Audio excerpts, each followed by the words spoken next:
Back in fall, around October, I planted my garlic and I want to show you how it's growing.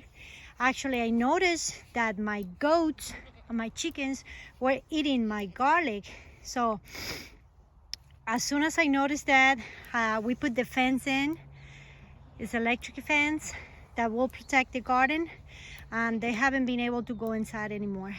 If you see back there, there's all bedding there, and on the other side too. I'm going to spread out evenly, and I'll show you in the next videos, in the future videos, I'll show you how I prepare all this, and I plant all my seedlings and my seeds in the garden. But I just want to show you my garlic. It's my first year growing garlic. It looks kind of weird because the tops have been eaten by the animals, but it's still growing and it's growing strong. So I think I'm gonna have garlic this year. And look, this was a great idea. We put this here for them to play. We took this tree that was down in the woods and my husband cut it and put it in here, and they love it because they play a lot there. And this is Valentino. Who, how big he is. He's huge. Valentino, boy, look at you. You're getting stronger every day, darling. Gotta be careful, you. And this is masajera. Oh, darling, I love you too, okay? Thank you for giving me so many eggs.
Here's some of my girls cleaning themselves,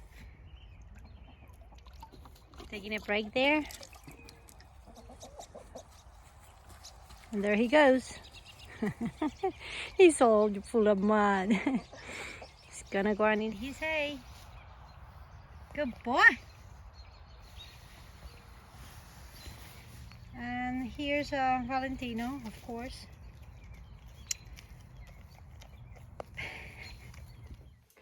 Alright, I just got back inside from feeding the animals, and I want to give you a comprehensive idea of the way I grow my seeds, the way I plant my seeds. It's very simple. I only have 4 months of growing season in this area, so by starting my seeds indoors allow me to grow other crops that otherwise I wouldn't be able to grow, like tomatoes, peppers, and eggplant, for example. That's what I'm gonna grow now. Tomatoes and eggplants, they usually need, they take longer to grow. They usually need 8 to 10 weeks before being transplanted to the garden. Now here I have sweet short that I haven't planted yet. I have carrots and I have beets. What I'm gonna do with these 3, approximately next week when spring starts, I'm gonna plant them in the garden. I'm gonna direct sow them in the garden because they're cold hardy. They like the cold. They're not gonna be any problem, and it's even better for the carrots because what happens is if it's too sunny, then the seed is so small that it could die easily. And when it's moist like it is now and kind of cool temperature, that will help the seed to germinate better. So that's what I'm gonna planning to do. This is my growing station. It's just a small shell with 4 sections where I can put my cells and grow my seeds. And with this shell, I can fill out my garden outside, which is pretty big. So I just want to tell you that you really don't need a big space in the basement or a whole room in your house to grow seeds, because you can subsection the seeds. What I mean is you can subsection planting seeds. For example, you need to know the season, the time for each plant, and you only learn that by studying growing plants, because you can watch all the videos out there, but not until you start doing it you're going to learn it. So what I mean is, for example, a month ago I planted my lettuces, my kales, and my herbs. I usually love to have herbs all year round, if not, because I use it for cooking. I love basil, parsley, oregano, and this is cilantro. Those are my 4 favorite herbs that I always use in cooking and salads and stuff. So, but my lettuce and my kale and also my spinach, they went outside already. I start this in the growing station in the basement. I haven't cut them yet, I haven't used them yet, but I will use some of this for salads, and once I cut, they grow back. So, and by the summertime, if I have anything left here, I can take a bunch and put them in, transplant them in the garden. So that's what I usually do. So I got all this lettuce and kale here that I can use for cooking, and I'll show you downstairs what I'm gonna do now. They were here, now this is all empty, and I'm gonna use it to plant my long season crops like tomato, eggplant, and peppers. They take longer to grow, and since it's cold outside and my season is very short here, I'm gonna start indoor seeds. But this is something that you really don't need to do if you live in a summer weather area like Florida, for example, that is mostly summer the whole year. So they don't have the 4 seasons like up here, and you can go and sow any seeds outside and you'll have a plant in 4 weeks. And meanwhile, there's other crops like brassicas, like cabbage, broccoli, those, and also cucumbers and all types of pumpkins and zucchinis, for example. They only grow in 3 to 4 weeks. In 3 or 4 weeks, you have a plant like this size in your cell, and if you are not able to transplant them outside, they end up stressing out so much and dying usually, or you will have to transplant them to a bigger pot, and from that pot to another one, and then you keep transplanting that plant indoors, which stress the plant, and it'll be a lot of work for you, and at the end that plant is not gonna be as healthy as the ones that go outside right away. So for those type of plants, my pumpkins, my zucchini, my cucumbers, I'm gonna wait until the end of April, and I'll plant them indoors, and as soon as I get the plant like this size, I'll take them outside. It'll only take 3 to 4 weeks, like I said. So right now I'm planting my tomatoes, my eggplants, and my peppers, which I already planted some of them because I don't need peppers, a lot of peppers. But as you see, the little plants are growing. Peppers, you can plant 2 or 3 plants together and they will grow beautifully. They don't bother each other. I had so many plants of peppers last year that I end up throwing away some peppers, and I have my freezer full of peppers, so I don't need that much pepper. So I realized I don't need that many plants. All right, I just finished filling out the cells and watering them. I like to water before planting, because otherwise when you add water after planting the seed can move and come out of the container, and that could happen. So I just like to water before and not after. Usually I do that. So anyways, I have 6 varieties of tomatoes, and I have 2 varieties of eggplants. Okay, and I have 50 containers. So what I'm gonna do is, here on these ones, I'm gonna plant the eggplants. I have 8 containers. I'm gonna use 4 for one variety and 4 for the other, and on each container I'm gonna plant 2 seeds. And for the 6 packs of tomato, I did the math, and I can plant 6 plants of each variety because I have 42 containers. So it's gonna be 6 plants of each variety on the other containers. So let's start it. You can use your fingers, you can use a pencil, a pen, a nail, whatever you have, an ice cream stick.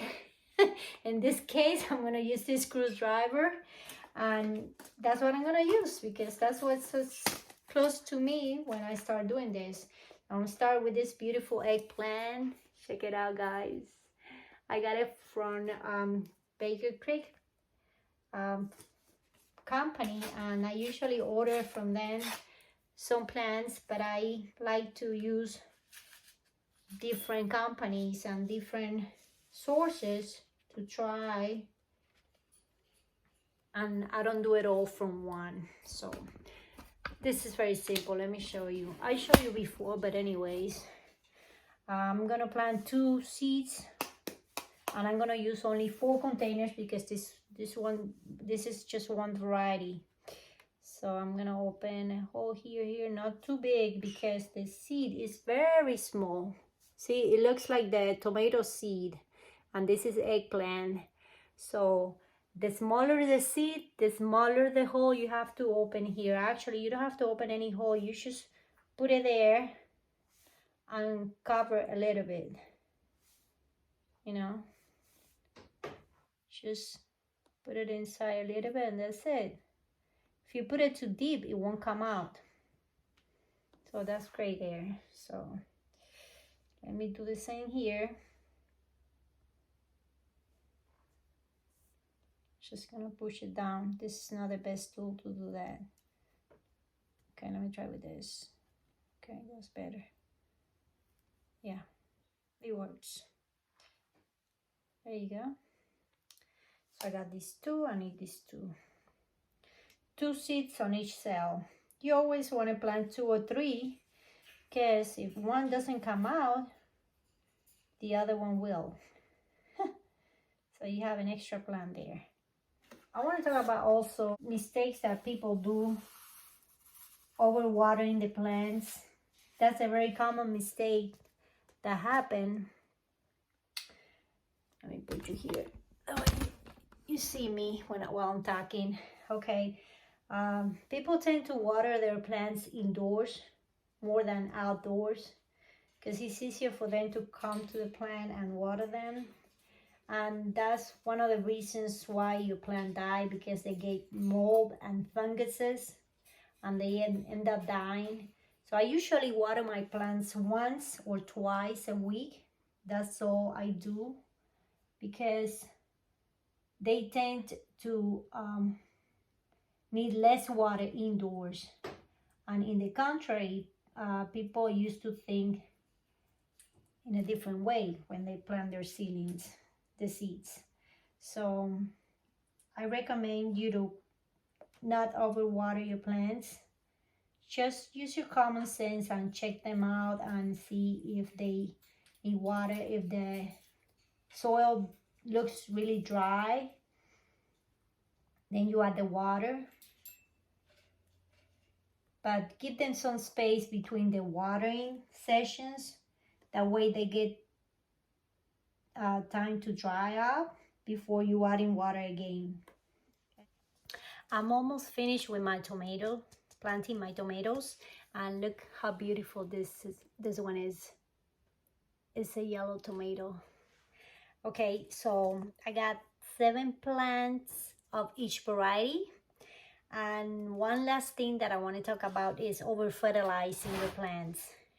Usually we over fertilize our plants more indoors again, and this happened because we think that by over fertilizing they're gonna get stronger, they're gonna grow bigger, better, and that's not the case.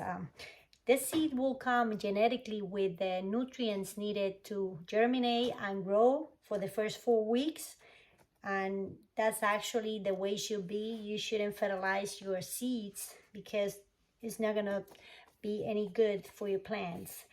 actually after those 4 weeks, you can start gently fertilizing your seedlings, but just a tiny bit. To give you an example, I use fish fertilizer, and what I take is half a teaspoon and I add it to a gallon of water, and that's what I use to fertilize my seedlings indoors. Just a tiny bit, it'll work well. If you over fertilize your plants, you end up killing them. So that's very important to know. So all these plants that you see here, I won't be adding any fertilizer until probably mid-April or something like that. And I'll be adding just a tiny bit. So I thank you for watching my video today. I hope you enjoy it, and I'll see you next time. Bye.